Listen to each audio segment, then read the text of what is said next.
Assalamualaikum and a very good morning or evening. My name is Afifah BINTI AHMAD NASIR and my metric number is 217356.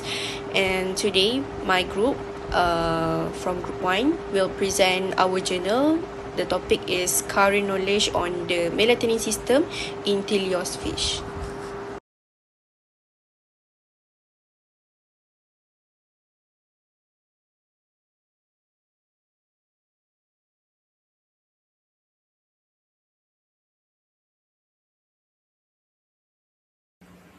Hello. In this speech, I will be talking about introduction to melatonin in fish.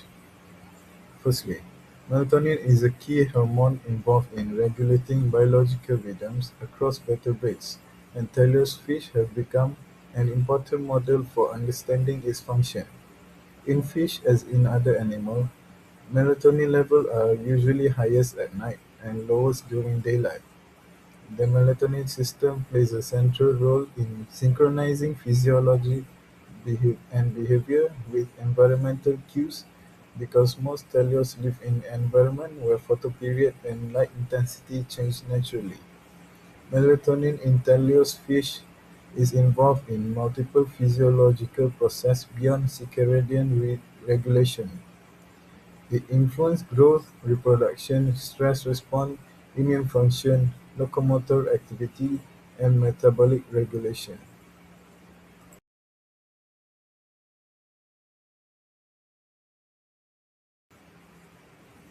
In this page, I will be talking about source of melatonin production. First source is pineal gland, or the primary source, a major organ responsible for melatonin synthesis in fish. It is highly photosensitive and can detect light directly, unlike mammals. It has a photoreceptor cell that detect light through the skull and convert that information into melatonin signals. It produces melatonin mostly at night, suppressed by light. It sends signal to brain and endocrine system to regulate behavior and physiology. Second is the retina or eye. It is a secondary site of melatonin production. The melatonin regulates visual sensitivity and protects retinal cells from light damage. It helps adapt the eye between day and night vision. The third is the gut or gastrointestinal tract. The melatonin here are produced outside of the pineal gland. Melatonin here regulates digestion, gut motility, and antioxidant protection. It acts more locally using paracrine action rather than circulating hormone. It may link feeding patterns with circadian rhythms.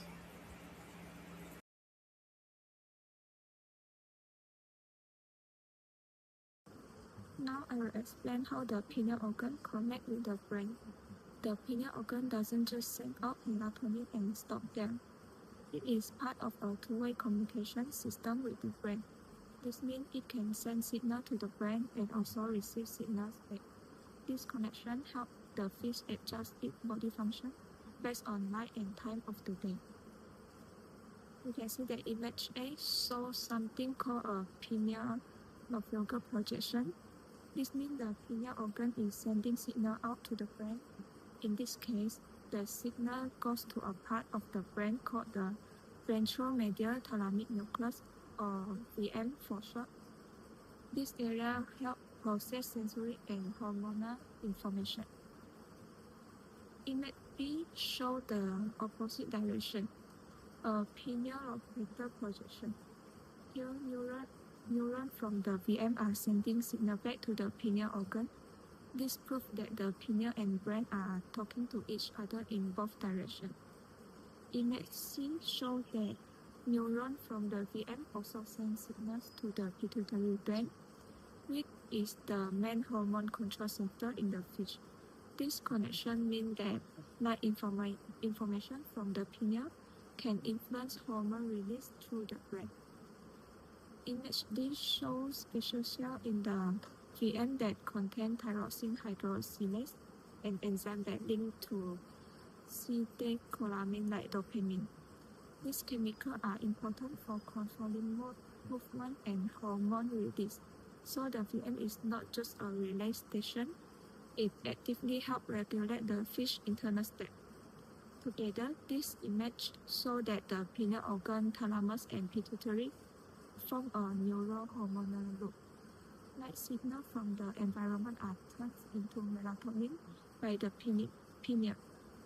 Then, through this brain connection, melatonin helps control hormone level, behavior, and daily rhythm. This system is especially important for fish because they rely heavily on light cues to know when to feed, migrate, grow, and reproduce. This pineal brain pituitary pathway makes sure all these activities are timed correctly. Now let's look at where melatonin acts in teleost fish. First, the central nervous system. The brain of females contains melatonin receptors in regions that process sensory input. These include the olfactory bulb, the telencephalon, and the diencephalon. This area integrates sensory information and melatonin function as a neuromodulator, aligning brain activity with photoperiod. In the pituitary gland, melatonin receptors are linked to inhibition of CAMP signaling. This directly influences the release of important hormones such as growth hormone and gonadotropin. In this way, melatonin connects environment-like information to the fish endocrine system. Second, the retina. Melatonin plays a key role in regulating retina function. It controls melanosome aggregation in the pigment epithelium, rod segment shading, and neurotransmitter release, and others. In C class, MT1 and MT2 receptors are expressed in all three nucleus layers of the retina and in the retina pigment epithelium. Because the retina both produce and respond to melatonin, so it acts as an autocrine regulator, meaning it can control its own activity using melatonin. And the third one is peripheral tissue. Melatonin receptor or binding site have also been found in the kidney, intestine, blood cell, gonad, and gills. This suggests that melatonin may play a role in osmoregulation, metabolism, and possibly immune function. But although these effects are still being studied.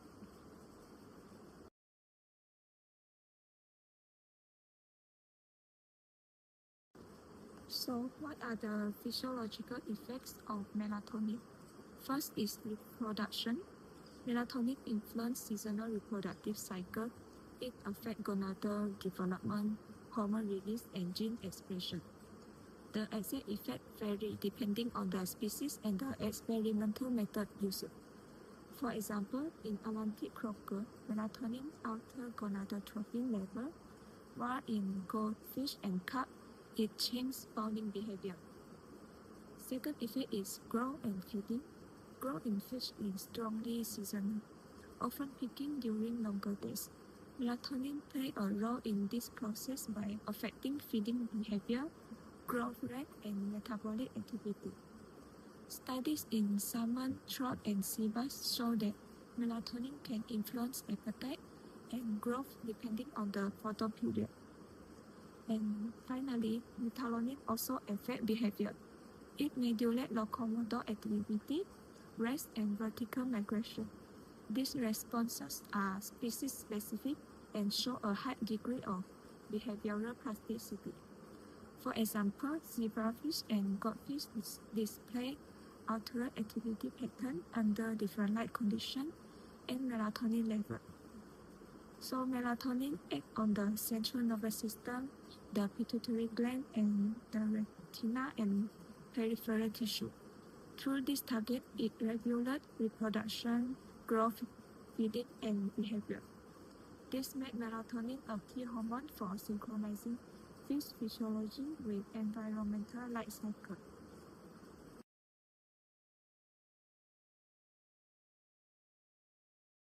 Okay, so fish naturally will use day length or vertebrate as a signal to understand the season. So this sign will control the hormone such as melatonin hormone, which affect reproduction and also maturation.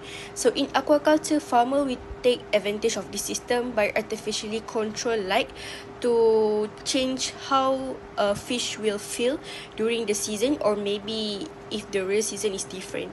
So firstly, how photic manipulation by fish psychology will control spawning time by shortening or lengthening day length. It will can to advance spawning. So if the spawning is advanced, the fish will spawn earlier. So if the delay spawning, it will make a fish spawn later. So in salmon, shorter days will help to start salmon gonads to develop, and then if the longer days to stimulate reproduction. And in cod fish, shorter days of control spawning time will recruit into reproduction, while longer days will stimulate gonad growth. Okay, secondly, in photic manipulation of physiology, also use of constant light. Actually, this method is commonly also known as LL. And if continuous light 24 hours, it will replace natural seasonal change. So it also give a three effect based on the journal I read. Firstly, it will stop or delay sexual maturation. Secondly, it will suppresses reproduction. And lastly, it will arrest gonad development. And thirdly, in photic manipulation of physiology also will prevent early maturation. So if we use continuous light, so it will prevent early maturation in juvenile fish. It will effective in male sea bass. It will stop meiosis, cell division in testes, that will slow the gonad development. Okay, so why we want to prevent early maturation? This is because the fish farming want to reduce growth of fish, and then we want to prevent the waste of the energy on reproduction instead of body weight. Okay, so next, in photomanipulation physiology also will give the sensitive light window. So some fish like a sea bass also have a specific sensitive period to light. So in sea bass, this period occur between August and October, and the short exposure above 2 months that can effectively suppresses early maturation and can effectively as longer light treatment. And lastly, in photomanipulation of physiology also controls smoltification in salmon. So what is smoltification? So smoltification is one of the process where juvenile of the salmon fish will prepare move to seawater. So the farmer will manipulate the light in a short use winter like days during summer. So it will help to salmon to control timing smoltification, and also it will improve survival and performance after transfer to seawater. So it will make a salmon fish life longer in seawater. So this is a process called as smoltification. Okay, so next, the second implication that melatonin hormone will give to the teleost fish is light sensitivity. So actually, fish will respond to day length and how long light lasts, and secondly, it will respond to light intensity, and lastly, it will respond to light color wavelength. So long wavelength, which is red light, will penetrate the skull better than short wavelength blue light. So why? Because red light has longer wavelength. It can pass through tissue more easily than blue light has a shorter wavelength, so it will block and scatter or absorb more by skin, bone and tissue. Okay, secondly is how fish detect light. So actually there are three pathways the fish to detect light. Firstly, from above, the fish will use pineal organ, and then from the side, fish will use the eyes, and inside the brain, the fish will use deep brain photoreceptor.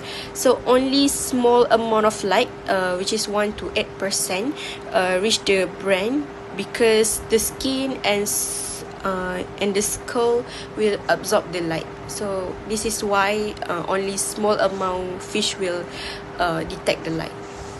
Okay, next, thirdly, how melatonin control. So actually in the darkness, melatonin will control also, but it will give high melatonin. And if the fish in light, the melatonin will suppress. So the amount of light actually need to stop based on melatonin, depends on fish size, fish species, developmental stage, light intensity and color, and temperature and previous light exposure.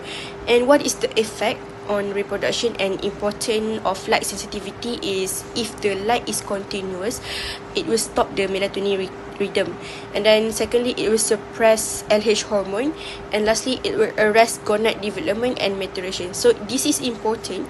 We need to control melatonin for light sensitive because it will delay or prevent early maturation.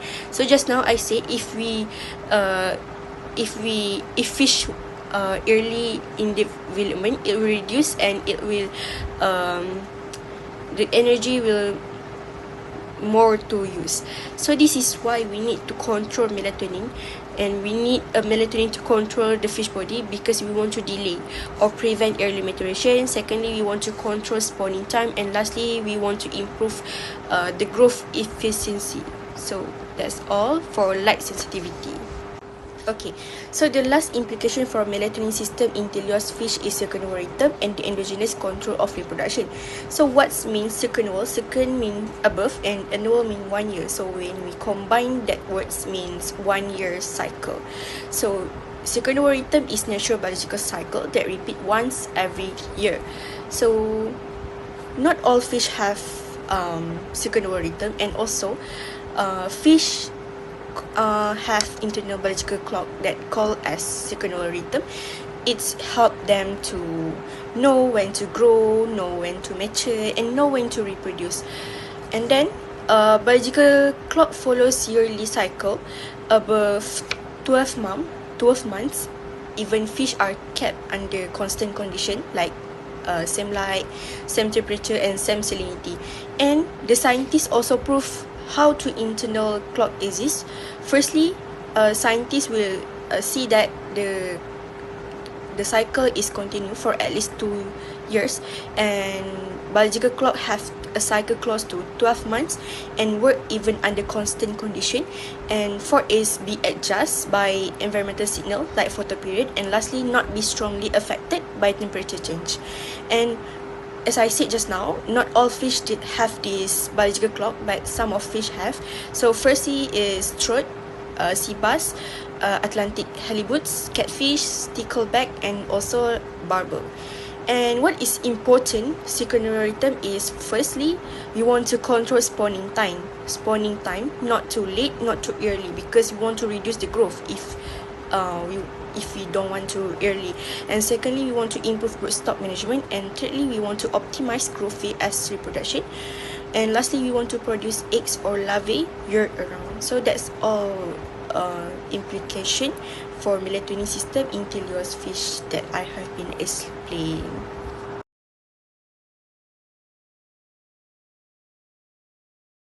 Okay, so for the conclusion, I want to recap how fish will sense light.